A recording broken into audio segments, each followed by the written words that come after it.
Guys, let's start with a very interesting story from what_I_wonder. High school bully, fired and arrested.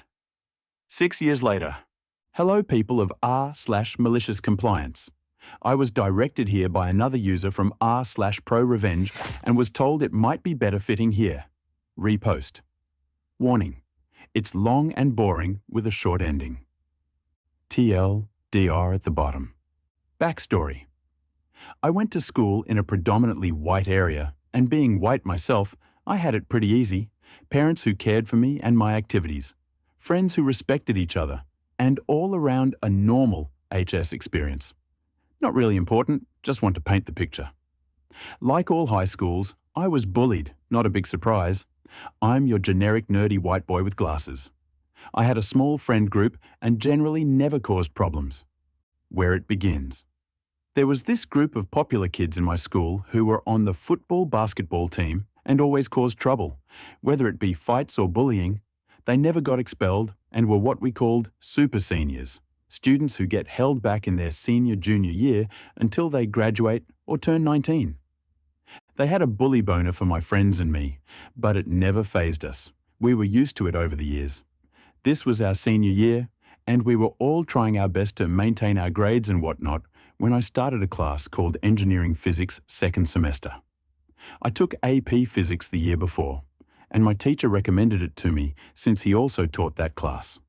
I noticed very early on that it was taken as a blow-off elective for people who thought you just build cool stuff and pass. Needless to say, it was. But the tests were physics-based.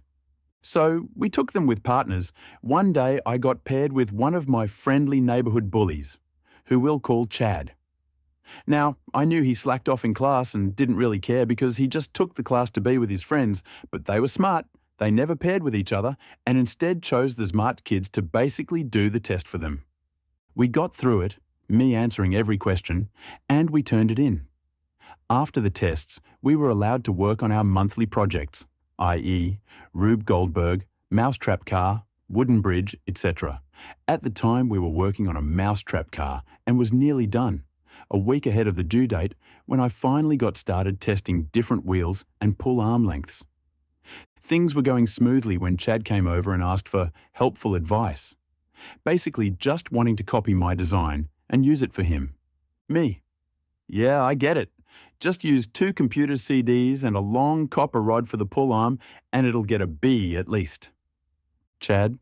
Yeah, I don't really know how to put it together. Could you just do it for me? I was not surprised, but instead of doing as he asked, I thought about showing him how to do it himself. He basically just scoffed at the idea of doing actual work. Chad, just do it or I'll f your sister, you little cum stain.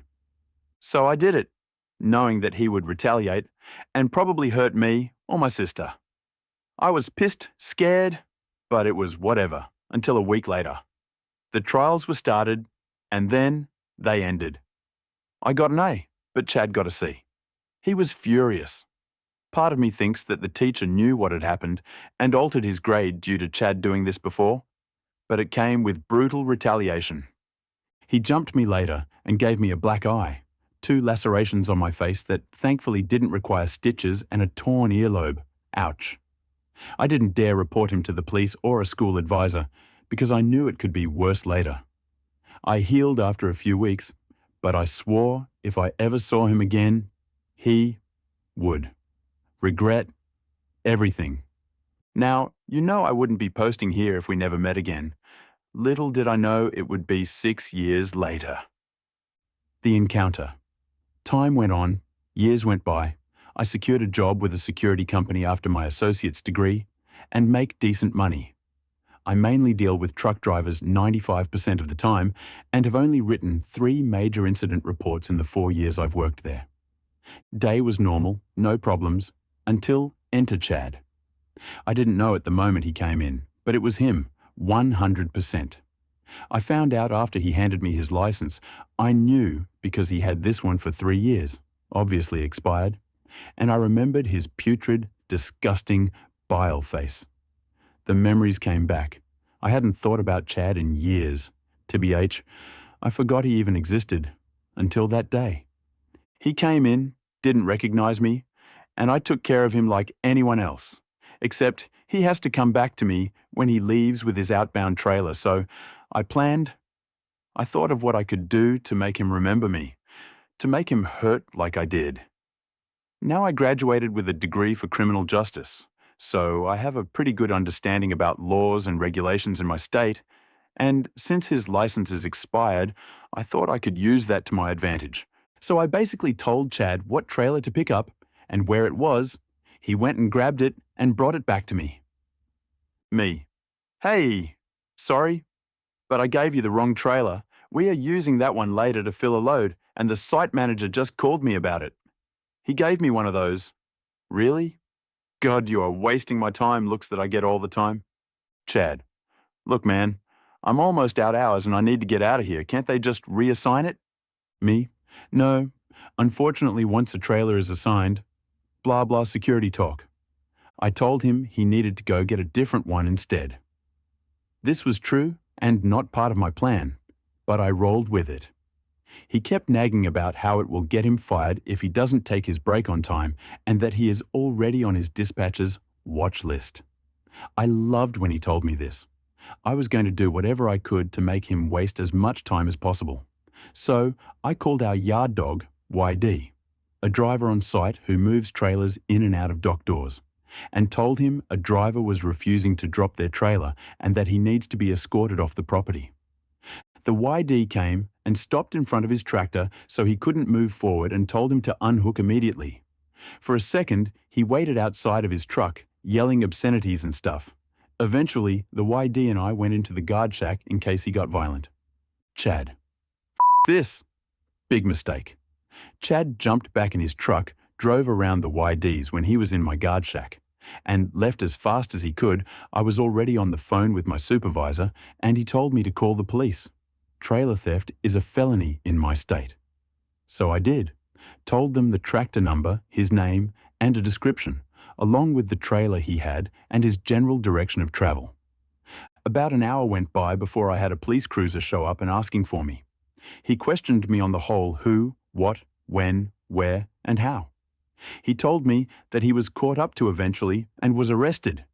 They needed me as a witness and to make a statement for their report, so I made sure to mention myself, noticing his expired license and everything else. To the best of my knowledge, Chad will be getting at least a year of prison time, as felonies are a 1-year minimum, and fired from his trucking company. Granted, I technically just did my job, but I made sure to be as detailed as possible and make sure he pays for what he did to me all those years ago. TL, Decar. Bully from school beat me up. I see him at my job 6 years later, and he breaks the law and is now in prison. Thank you for everyone who read this. Hope some of you got a kick out of my experience. And remember, if someone's job is to tell you what to do, just do it. I hope to have updates when the trial comes around, if it ever happens. But the officer told me for the most part, my statements should be enough for them, and I might not even have to go to court. But I sincerely hope I get to. I'd love to see his face when the judge slaps a sentence and remind him of the past and what he did to me. P.S. Who's the cum stain now, Chad? The revenge was flawless and executed strategically. The OP seized an opportunity to take revenge by legally using Chad's expired license and breaking the rules, resulting in his arrest. The best part is that OP ensured justice was dispensed without doing any illegal or immoral thing. The next story from Aqualink 97. Boss presents a contract and says, I can quit if I don't want to sign. So I do. I want to mention right away that I posted this on another sub, but it was removed because it didn't fit the rules. I've added some details to this post that I hadn't earlier because I didn't think they were relevant to that sub. With that out of the way, let's get into it. I used to work for a local youth centre, kind of. I won't name them. The story goes like this. The man who ran the centre knew a friend of my family, who told him I was going to college for graphic design and video. He calls me and lets me know that under the umbrella of the youth centre, he wanted to revive an old local magazine and wanted it to be run by youth. I was 18. He said that as well as a physical magazine, there was going to be a video component that would go on YouTube and the website, and that I would be a great fit for the team to help with this. He also said that they would assist in getting all participating youth started towards their own business. I was thinking, wow, I'll have a job right out of college, this is great. I was promised on-the-job training, an eventual pay increase to $18 an hour, and a lot of other stuff. I started at $14 per hour. I won't go into every detail, but basically I was told that I was to write articles for the magazine as well, as all employees would do this. No problem. Slowly but surely, we built a small team. I recommended a friend Rom College, who would eventually become the editor. Let's call her Editor. Another person who would become my friend was hired and edited a lot of videos I worked on. We'll call him Director. And there was also a sound technician, named Rapper. There were other employees as well, but the four of us were the main magazine crew. The rest helped, but mostly worked at the youth centre for youth reasons. Now that I've explained that, we can get into it. Over the course of my employment, a lot of shady things happened. The centre claimed that they would help us start our own businesses, and we should get business licenses and they would contract us. In reality, this was a way for them to avoid paying taxes and making us do it instead. As well, there were a lot of make a video about blank orders, but no instructions until the finished video was handed in. We did stories on a lot of cultural topics, so this could be really difficult at times. On top of that, the boss was almost never there, so when we had questions, we basically had to figure things out ourselves.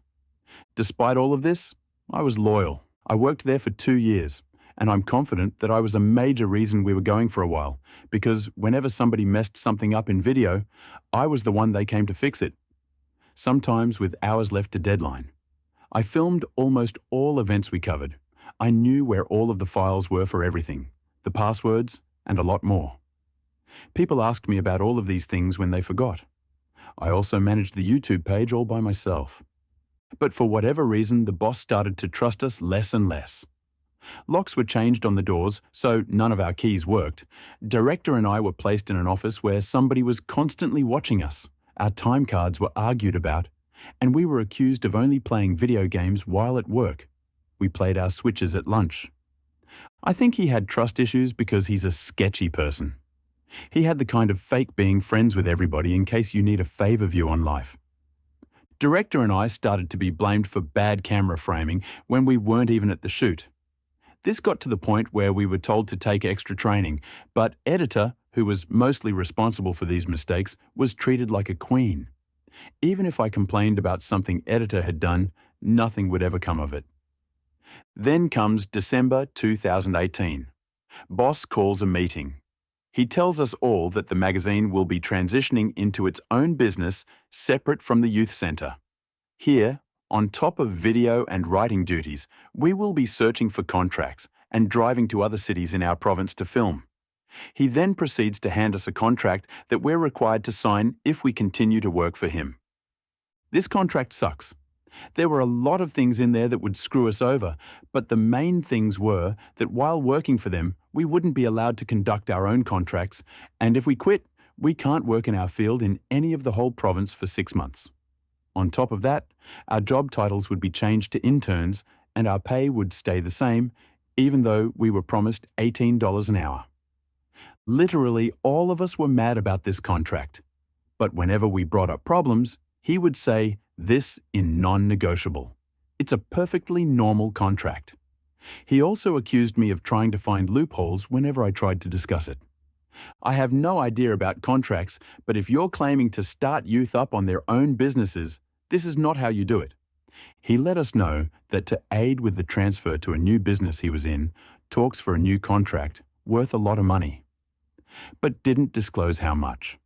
Probably so we wouldn't feel entitled to be paid for more doing all the work. He gave us a week to look at the contract. After that, there would be 1 week until Christmas. I spent all of the week dreading the next Monday, when I had to make a decision. I begged boss to change it, but he stood firm. He even indicated that if we weren't happy with it, we might as well quit. This is important. Then, on the Friday evening, I noticed that my job is listed on a job board. I'm shocked. I check Facebook, the magazine website, and everything. My passwords are removed. I have no login. He is trying to strong-arm me into signing. Then on Monday, my girlfriend and I get breakfast before I go in, when I get a text from director letting me know he got fired upon walking into the building. My gears start to turn in my head. If he fired director, then he's definitely counting on having me to do all of the work still. I know that I won't get fired because I'm the only person capable of making videos properly. So instead of going to work, my girlfriend and I type of a letter of resignation, walk over to Staples and print it out, and bring it over to work. Before I give it to him, he greets me and lets me know that he fired director. The casual way he talks to me about it confirms he expects me to stay. But he did this to himself by listing my job and arrogantly stating that we should quit if we didn't like the contract. So I hand him an envelope which has my letter in it. What's this Aqualink 97? My letter of resignation. He is shocked, but accepts. I think in that moment, he finally realized that his actions have consequences. Then he walks inside. I say goodbye to everybody, hugs all around, pack up my stuff, then find him crying in the sound room.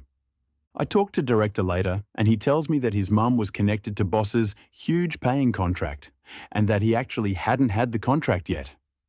Director's mum was really upset, and since they hadn't signed anything yet, she pulled some strings and got director the contract instead. Turns out it was worth something like $60,000. So basically, the boss tried to strong-arm us into signing a shit contract, then lost the only competent employee and a $60,000 contract. Editor and rapper eventually quit too.